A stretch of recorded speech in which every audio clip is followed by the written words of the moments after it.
Hi, I'm Andrew Moisey. And I'm Goran Juric. Welcome to Movie to the Bones. Film reviews that go beyond usual like or dislike attitude.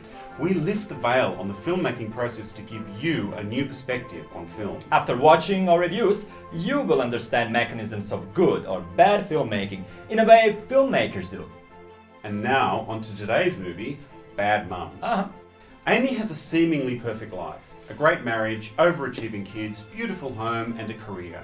However, she's overworked and overcommitted and exhausted to the point that she's about to snap. Fed up, she joins forces with two other overstressed moms on a quest to liberate themselves from conventional responsibilities, going on a wild, unmom-like binge of long overdue freedom. Is that your mom bra? Looks like you have one long boob. It's a uniboob. This is my sexy bra. Looks like you wrapped an ace bandage around yourself I don't like even 3 wanna times. touch it. It's like an eye mask. Like you put it in the fridge. You got a very boys don't Breathable. cry thing happening right now.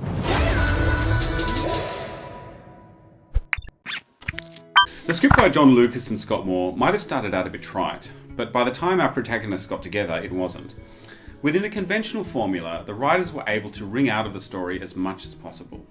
Commentary on the pressures on working mums, sexual politics, and raising children in a world where being nonconformist is like risking annihilation. Bad Moms are nasty, trashy comedy with no limits and not shy of exaggerating whenever possible. American audience loves those, and every year we get few of them with pretty much same blueprint. But I don't know if you noticed, this film has several surprisingly honest spots. Almost if screenwriters allow their characters to step down from the stage and take their masks off and be real. Amy and her husband divorced in a very genuine way. Just a simple hug and sorry. Very true to life. Beautiful. Yeah, it was very tender, I agree. Very tender. Yeah. The first third of the film was too contrived for me. There were too many slapstick moments that made the characters look like they were uncoordinated rather than under pressure. But once Amy, Mila Kunis's character, discovered her husband was conducting an affair over Skype, the film gained a more authentic focus and addressed a very contemporary scenario. The story shifted gear. It made up for the poorly written setup as Lucas and Moore began to hit their stride. They didn't hide behind political correctness, however they didn't discriminate against anyone either. They were able to show how real life can be without sanitizing it too much.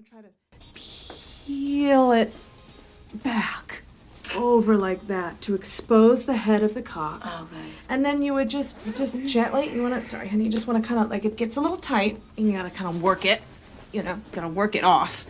And then you just go to town, like it's a, you jerk it off till you want to sit on it, okay? What do I do with this? Like, do I What? put it in a hair clip or do I just... No. This you can flick it, suck it, rub I don't your want to do face that. on I it. don't want to rub my face on it. Okay, well take care of this though. Okay. Because this is like a big giant man clit. It's also a textbook example of the script written in a way that primarily serves actors and their sheer talent. Technically, this is a comedy of characters and less comedy of situations. You can tell that, and screenwriters wrote the story with concrete performance in mind. That is pretty obvious, as most of the characters fit types they usually portray in their career, especially Kathryn Hain. Yeah, Goran, I think some of the characters were more favoured than others, and like you say, Kathryn Hain was the most well-developed character. They obviously wrote with her in mind. Kristen Bell's character was funny, but not enough thought was put into how she dealt with her domineering husband. I just think that switching roles is a lazy way out. It doesn't address the issue of their unequal relationship. Whereas Kathryn Hain's character, stepping outside her comfort zone to make her son a healthy lunch, was genuine character growth. Last scene, yeah. Gwendolyn, played by Christina Applegate, went through a similar transition. She revealed to Amy the life behind the facade. This allowed for solidarity between the women, who had been sworn enemies up to this point. That was a nice touch by the writers. They didn't succumb to outdated stereotypes that place limitations on how women relate to one another. I can't escape the feeling, though, there are plenty of similarities between Sex and the City in this film. Carla resembles Samantha, and Kiki is a bit of Charlotte. We even have Mr. Big in this film, and he's portrayed by Jay Hernandez. You're hilarious! You really are! God, he's so fucking hot. Here you go. I'm so glad his wife died. You know what? I saw him install a car seat yesterday in 2 seconds. I'm telling you, it was like boom, boom, click. It was so hot. Oh, gosh. You know what? I think I'd let him put it in my butt. I mean, in theory, I'm not really into the butt thing, but I would let him go to town back there. I'm with you. Emergency PT, Amy.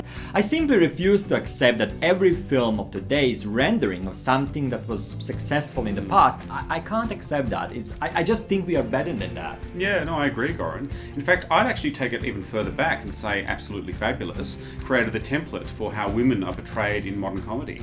They allowed women to be bad but not ashamed, and I think Bad Mums definitely takes a leaf out of that book. Yeah, I see that. I see your point. Yeah.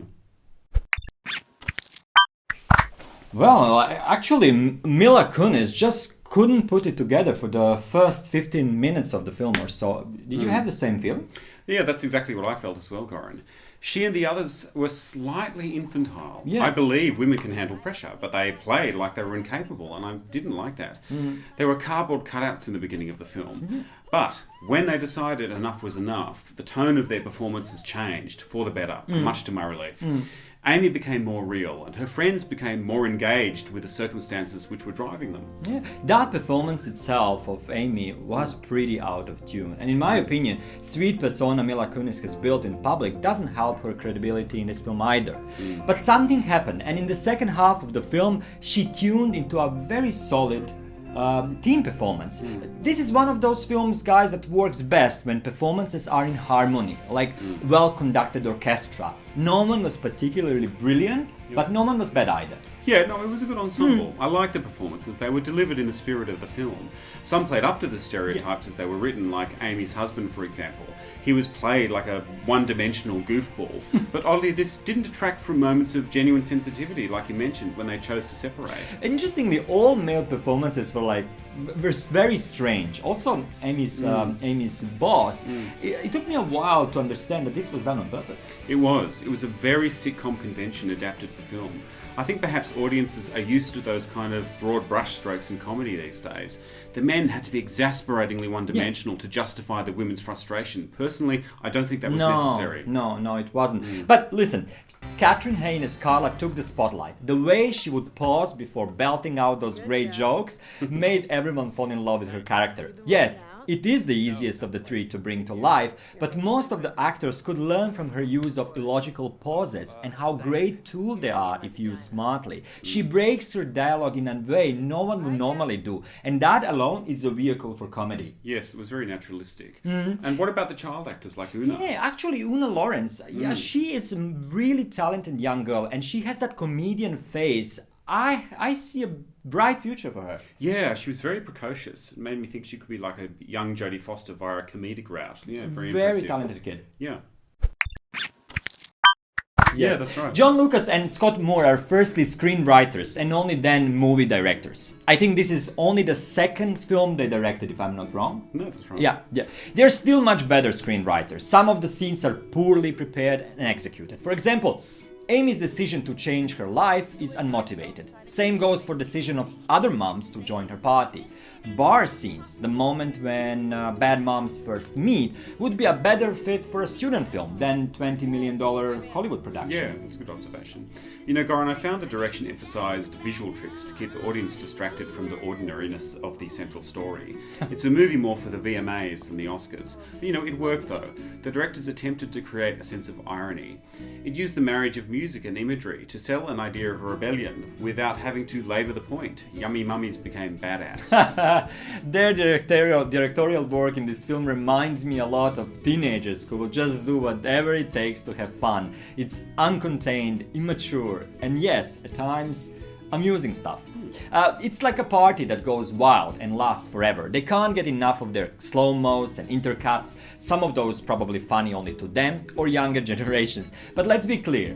Audience enjoyed it. Cinema was echoing with laughter. Lucas and Moore certainly didn't come up with masterpiece, but even dumb comedy like this can be seriously funny.